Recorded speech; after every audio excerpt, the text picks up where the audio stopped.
नमस्कार साथियों, आज का हमारा टॉपिक है वाक्य। और ये वाक्य से रिलेटेड दूसरी वीडियो है। पहले पार्ट में हम लोग पढ़ चुके हैं वाक्य अर्थ के आधार पर, जो 8 प्रकार के होते हैं। आज हम लोग वाक्यों को रचना के आधार पर पढ़ेंगे। रचना मतलब उनकी कंस्ट्रक्शन के आधार पर वाक्य कितने प्रकार के होते हैं। तो रचना के आधार पर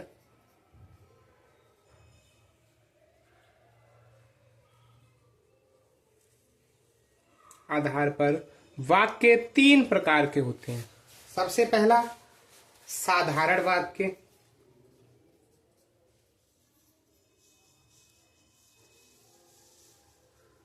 अब देखिए, साधारण वाक्य कौन से वाक्य होते हैं? वे वाक्य जिनमें एक उद्देश्य, देखिए उद्देश्य और विधेय आपको नहीं पता है तो इससे पहले वाली वीडियो देख लीजिए, और एक विधेय होता है, उन्हें साधारण वाक्य कहते हैं। एग्जाम्पल के तौर पर अनुराग मोटा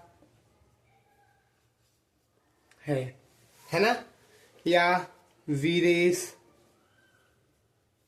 खाना खाता है। आपको समझ में आ गया? साधारण वाक्य जिसमें एक उद्देश्य और एक विधेय हो, एक उद्देश्य एक विधेय हो। कंफर्म? कोई समस्या नहीं है ना? उसके बाद हम लोग बात करते हैं रचना के आधार पर दूसरे प्रकार के वाक्य, जो कि हैं संयुक्त वाक्य। देखिए, संयुक्त वाक्य जब दो, ये है संयुक्त वाक्य। अब देखिए, संयुक्त वाक्य कौन से वाक्य होते हैं? देखिए, जब दो वाक्य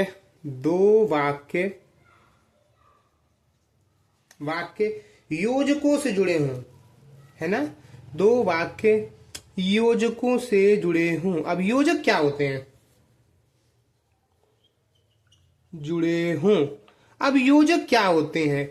योजक होते हैं, आप ये समझ लीजिए, इसको आपको याद करना है। कौन कौन से? और, एवं, तथा, अथवा, वा, या, इसलिए, अतः,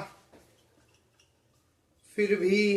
देखिए, आपको ये चीजें समझ में तो आ रही होंगी, है ना। उसके बाद किंतु आप देखिए, आप योजक तो समझ गए होंगे, ठीक है, आपको योजक समझ में आ गए होंगे, परंतु अभी आप ये नहीं समझ पाए हैं कि इनके लगे होने के बाद भी हम वाक्य को कैसे डिफाइन करेंगे। तो आप एक चीज समझ लीजिए, आपने संयुक्त वाक्य में एक चीज समझ ली कि वाक्य योजकों से जुड़े होते हैं। दूसरी चीज आपको संयुक्त वाक्य में ये याद रखनी है कि जो दो वाक्य होंगे, इन दो वाक्यों की बात कर रहे हैं, ये एक दूसरे से स्वतंत्र वाक्य होंगे।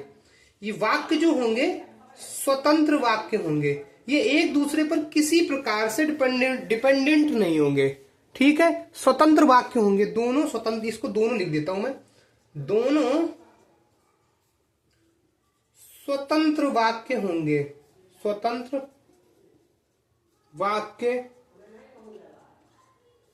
होंगे, ठीक है। देखिए, एग्जाम्पल अगर देखते हैं तो एग्जाम्पल में सबसे पहला हम बात करते हैं, वह सुबह गया और शाम को लौट आया। देखिए, ये दोनों ही वाक्य एक दूसरे से बिल्कुल स्वतंत्र हैं। उसका सुबह जाना और उसका वापस लौटकर आना, इन दोनों में कोई भी कनेक्शन नहीं है। बीच में क्या है? योजक। आप इन वर्डों को भी ध्यान रखेंगे। यदि आप आश्रित नहीं समझ पा रहे हैं कि स्वतंत्र है या आश्रित है, तो आप इन वर्ड्स को ध्यान रखेंगे। और, एवं, तथा, अथवा, या, इसलिए, किंतु, फिर भी, अतः, इस प्रकार के वर्ड्स आपको कहीं पे भी मिल जाए, आप संयुक्त वाक्य के साथ जाएंगे। अगर आपको ये वाक्य, अगर ये वर्ड से आप समझ पा रहे हैं तो ठीक, नहीं तो अर्थ को समझिएगा और वाक्य की कंस्ट्रक्शन को समझिएगा। उसी आधार पर आप संयुक्त वाक्य के आधार पर लगा देंगे। एक एग्जांपल और ले लेते हैं। उसने उसने कठिन परिश्रम किया। ठीक है, उसने कठिन परिश्रम किया किंतु सफलता नहीं मिली। आप इन वाक्यों को समझ रहे होंगे, इनमें आपको कोई समस्या तो नहीं। संयुक्त वाक्य आप कैसे डिफाइन करेंगे? आपने किंतु देखा, आप किंतु देखते ही तुरंत कहां पे जाएंगे? संयुक्त वाक्य। आपने और देखा, आप कहां जाएंगे? संयुक्त वाक्य के साथ। तो आपको कंस्ट्रक्शन या फिर रचना के आधार पर मैंने आपको सिंपल वाक्य या साधारण वाक्य बता दिया है, संयुक्त वाक्य बता दिया है जिसमें दो वाक्य योजकों से जुड़े होते हैं। योजक मैंने बता दिया कौन कौन से, और, एवं, तथा, अथवा, या, इसलिए, किंतु। एक बार फिर से बोलिए, और, एवं, तथा, अथवा, या, इसलिए, किंतु। ये वर्ड आपको कहीं पे भी मिल जाएंगे। आप संयुक्त वाक्य के साथ जाएंगे। संयुक्त वाक्य में जो दोनों वाक्य होते हैं वो स्वतंत्र वाक्य होते हैं, एक दूसरे पर आश्रित नहीं होते। अब बात करते हैं रचना के आधार पर वाक्य के तीसरे प्रकार, जो कि होता है मिश्रित वाक्य या मिश्र वाक्य। देखिए, मिश्र वाक्य।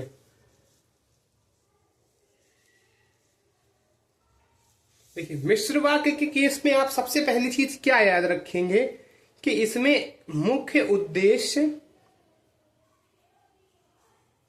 उद्देश्य और मुख्य विधेय के अतिरिक्त कई सारी समापिका क्रियाएं होती है। देखिए, समापिका क्रियाएं क्या होती हैं? समापिका क्रियाएं वे क्रियाएं होती हैं जिनसे हमारा कार्य जो है वो कंप्लीट हो रहा होता है। तो कई सारी समापिका क्रियाएं होती हैं, पहली चीज। मतलब एक से अधिक समापिका क्रियाएं होंगी, पहली चीज। दूसरी चीज आपको ये याद रखनी है कि इसमें वाक्य जो होंगे वो कंस्ट्रक्शन कैसी होगी? तो इसमें एक मुख्य उपवाक्य होगा और प्लस एक आश्रित उपवाक्य होगा। तो आपको ये चीज समझ में आ गई होगी कि मिश्रित वाक्य में जो दो वाक्य मिलेंगे आपको, वो एक दूसरे पर आश्रित होंगे, वह स्वतंत्र नहीं होंगे। देखिए, संयुक्त में हमने क्या पढ़ा था कि वे स्वतंत्र थे, पर मिश्रित वाक्य में हमने क्या देखा है कि ये आश्रित वाक्य होंगे। अब एक कंस्ट्रक्शन देखते हैं और उसके आधार पर फिर मैं आपको एक चीज और समझाता हूं। एक मैंने एग्जांपल ले लिया है, मैं जानता हूं कि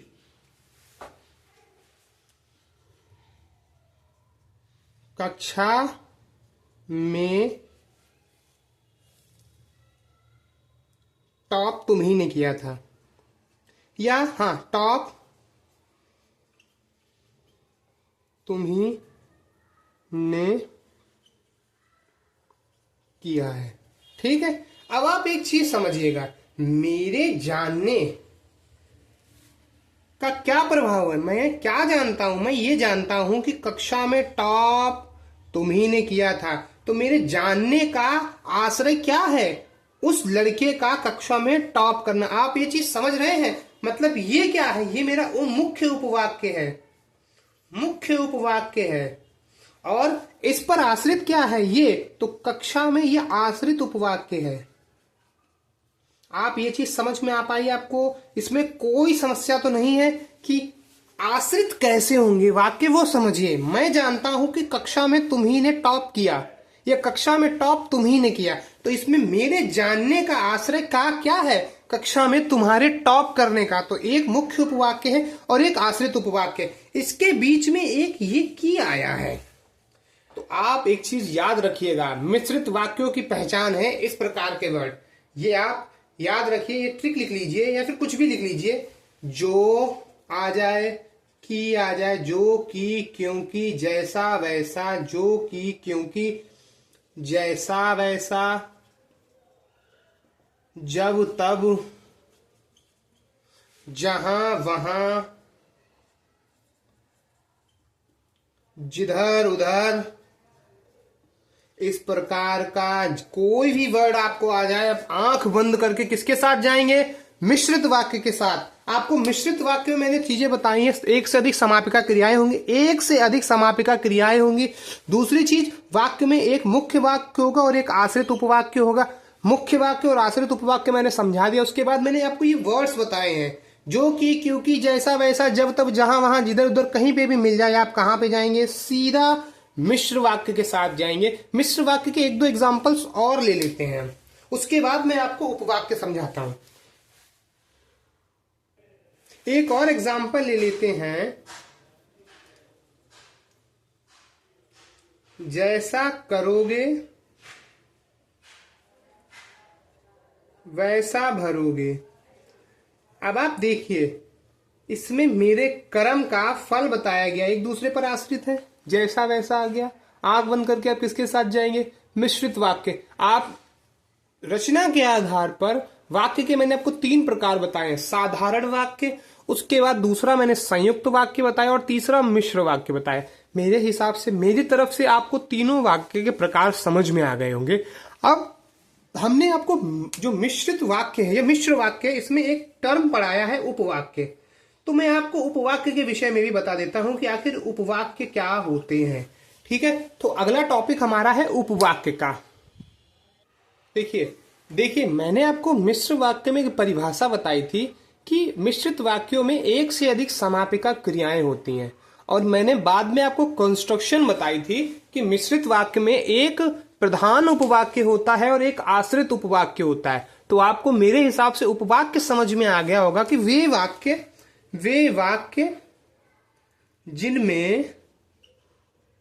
जिनमें एक से अधिक क्या होती हैं? समापिका क्रियाएं। तो वे क्या होते हैं? वे उपवाक्य होते हैं। ठीक, पहली चीज आपको उपवाक्य विषय में समझ में आई, उपवाक्य समझ में आ गया। समापिका क्रिया में आपको बता चुका हूं कि जो कार्य को कंप्लीट, जो क्रिया को कंप्लीट करने वाली क्रियाएं होती हैं, उन्हें हम समापिका क्रियाएं बोलते हैं। एक चीज आपको कंप्लीट हो गई होगी। देखिए, उपवाक्य जो होते हैं, उपवाक्य होते हैं 3 प्रकार के। कौन कौन से? सबसे पहला होता है संज्ञा उपवाक्य, दूसरा होता है विशेषण उपवाक्य,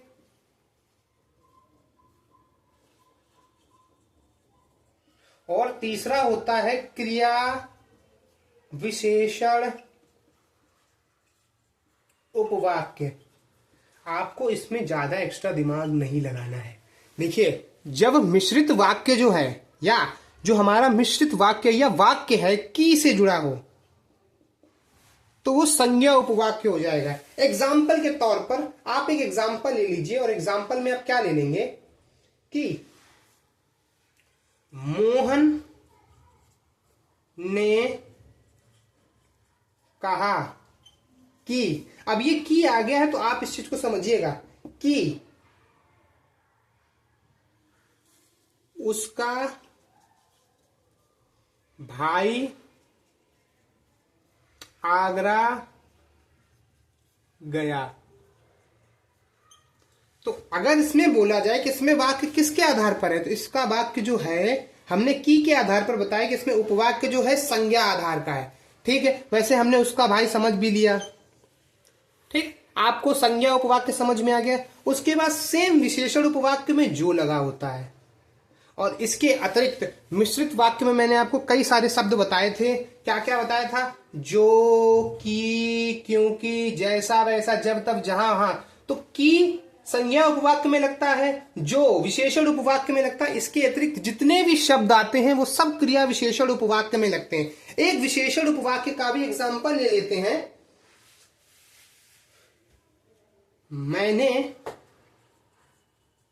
मैंने एक व्यक्ति देखा जो बहुत मोटा था। अब एक चीज आप समझिए, मोटा होना क्या है? एक व्यक्ति, उस व्यक्ति की विशेषता आ जाता है तो विशेषण, और विशेषण है तो विशेषण उपवाक्य किससे जुड़ेगा? जो से। आपको संज्ञा उपवाक्य और विशेषण उपवाक्य समझ में आ गए होंगे, कोई समस्या तो नहीं। इसके बाद हम लोग वाक्य का अंतिम जो टाइप है, टाइप नहीं बोल सकते, अंतिम पार्ट है जिसे पदबंध बोला जाता है। हम इसी वीडियो में पदबंध को और कंप्लीट करते हैं। तो नेक्स्ट पार्ट होगा पदबंध का। देखिए पदबंध, देखिए पदबंध को इंग्लिश में फ्रेज बोलते हैं। अगर मैंने फ्रेज बोल दिया तो आप इस चीज से अब अच्छे से परिचित हो गए होंगे कि आखिर हिंदी में फ्रेजेस क्या होते हैं। फ्रेजेस का मतलब होता है कई पदों के योग से बने वाक्यांश। पद समझते हैं, कई सारे शब्दों से बने वाक्यांश। वाक्यांश मतलब वाक्यों का अंश।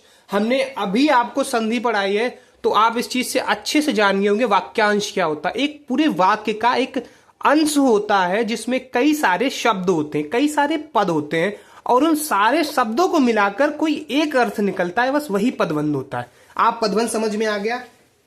कई शब्दों से बने वाक्यांश जो एक अर्थ देते हैं, या किसी पर्टिकुलर चीज या किसी एक ही पद, किसी एक पर्टिकुलर चीज का जो किसी एक चीज पद का बोध कराएं। बोध मतलब हमें इंफॉर्मेशन दें, बोध कराएं,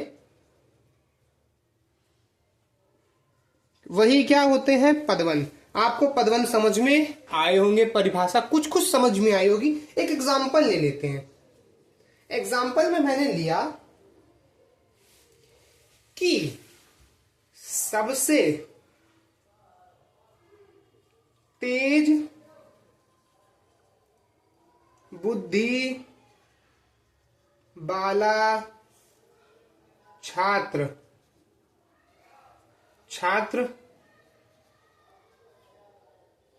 कक्षा में प्रथम आया। अब आप एक चीज समझिए, ये सबसे तेज बुद्धि वाला छात्र, ये क्या दर्शा रहा है? ये एक किसी पर्टिकुलर छात्र को दर्शा रहा है जो क्या आया है, प्रथम। ये छात्र तो एक ही है, लेकिन उसके विषय में कई सारे पदों में उसकी क्या नाम व्याख्या की गई है। ये पूरा एक वाक्यांश बन गया ना। देखिए आप, एक पूरे वाक्य का अंश है, क्या है, और इसमें कई सारे पद हैं। पद कौन कौन से? सबसे है, तेज है, बुद्धि है, बाला है, और उसके बाद छात्र है। तो कई सारे शब्दों से बने वाक्यांश जो किसी एक अर्थ को बताएं, उन्हें ही पदबंध बोलते हैं। तो इस वाक्य में पदबंध क्या है? इस वाक्य में पदबंध है ये, है ना। एक और एग्जाम्पल ले लेते हैं, दूसरा एग्जाम्पल। वह मोटा व्यक्ति, वह मोटा व्यक्ति मेरा मित्र है। अब आप समझिएगा, मेरा मित्र है, मित्र क्या है? वह मोटा व्यक्ति जो बेंच पे बैठा है ना। आप इस चीज को समझ रहे हैं, ये एक पदबंध के रूप में आ गया। या इसमें एक चीज अगर पूरा एग्जैक्ट डिफाइन करना है, वह मोटा व्यक्ति जो बेंच पर बैठा है वह मेरा मित्र है, या इतना ही ले लीजिए तब भी पदबंध है। आपको पदबंध समझ में आ रहा है, फ्रेजेस समझ में आ रहे हैं कि फ्रेजेस कैसे डिफाइन हो रहे हैं, जहां पर कई सारे शब्दों से बने वाक्यांश, कई सारे शब्दों से बने वाक्यांश किसी एक चीज को डिफाइन करें तो वही पदबंध होता है। ठीक, पदबंध कितने प्रकार के होते हैं? 4 प्रकार के। इसमें मैं आपको प्रकार नहीं समझाऊंगा, बस आप एक चीज बार समझ लीजिए, कहीं पे आ जाए, बहुत छोटी चीज है। देखिए पदबंध 4 प्रकार के हैं। पदबंध कितने प्रकार के हैं? 4 प्रकार के। सबसे पहला है संज्ञा पदबंध,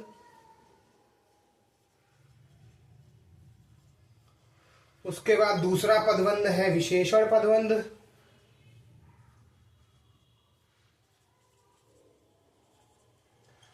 तीसरा है क्रिया पदबंध, और चौथा है क्रिया विशेषण पदबंध। अब आप एक चीज समझिए, आप संज्ञा से परिचित हैं, विशेषण से परिचित हैं, क्रिया से परिचित और क्रिया विशेषण से भी परिचित हैं। एक चीज समझ लीजिए, मैंने आपको पदबंध समझा दिया है। अब बस आपको यहां पर कुछ चीजें समझनी है। जब पदबंध की शुरुआत या अंत किसी संज्ञा शब्द से हो तो वो संज्ञा पदबंध हो गया।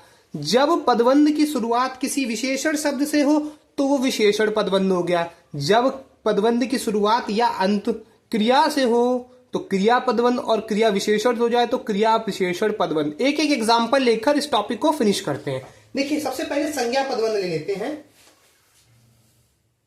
अयोध्या के राजा, अयोध्या के राजा राम, है ना, या अयोध्या के राजा राम ही ले लीजिए, उसके बाद जो भी हो उसके कोई मतलब नहीं, हमें पदबंध समझना है। तो इसमें शुरुआत किससे हुई? शुरुआत भी देखिए संज्ञा से होगी इत्तेफाक से, और एंडिंग भी संज्ञा से ही हुई है। आपको मैंने क्या बताया है संज्ञा पदबंध के विषय में? पदबंध की शुरुआत या एंडिंग संज्ञा शब्द से हो तो वो संज्ञा पदबंध हो जाता है। संज्ञा शब्द है तो संज्ञा पदबंध। ये चीज आपको समझ में आई। उसके बाद हम लोग देखते हैं विशेषण पदबंध। विशेषण पदबंध से समझते हैं मोटा, मोटा या तेज चलने वाला, या तेज चलने वाला, तेज चलने वाला व्यक्ति प्रायः जल्दी पहुंचता है। आप देखिए, आप वाक्य पे मत जाइए, आप पदबंध पे जाइए। तेज चलना क्या है? तेज चलना उसकी विशेषता है ना, और शुरुआत या एंडिंग किसी विशेषण शब्द से हो तो वो विशेषण पदबंध। आपको ये चीज समझ में आई? सेम क्रिया के लिए होगा और सेम क्रिया विशेषण पदबंध के लिए होगा। मेरे हिसाब से मैंने आपको ये सारी चीजें समझा के रखी है। संज्ञा, विशेषण, क्रिया विशेषण और क्रिया, ये चारों चीजें मैं आपको समझा चुका हूं पहले ही। आपको इसमें कोई समस्या नहीं होगी। मैंने आपको फ्रेजेस बता दिए हैं, पदबंध बता दिए, संज्ञा और विशेषण के पदबंध के तो मैंने एग्जाम्पल भी बता दिए हैं। आज के लिए इतना ही। आपके पदबंध कंप्लीट हो गए। आप पदबंध से रिलेटेड 2, 4, 10 क्वेश्चंस जरूर लगा लीजिएगा। एक मतलब आपको हर संज्ञा पदबंध है तो 3-4 क्वेश्चन इस पे, 3-4 ऐसे करके 12-15 क्वेश्चन लगा लीजिए। काम कंप्लीट। पदबंध आपके कभी गलत नहीं होंगे। ठीक है, आज के लिए इतना ही। अब हम लोगों का सिर्फ एक पार्ट बचा है वाक्य में, वो है टेंस। तो अगली बार हम टेंस पढ़ेंगे। तब तक के लिए धन्यवाद।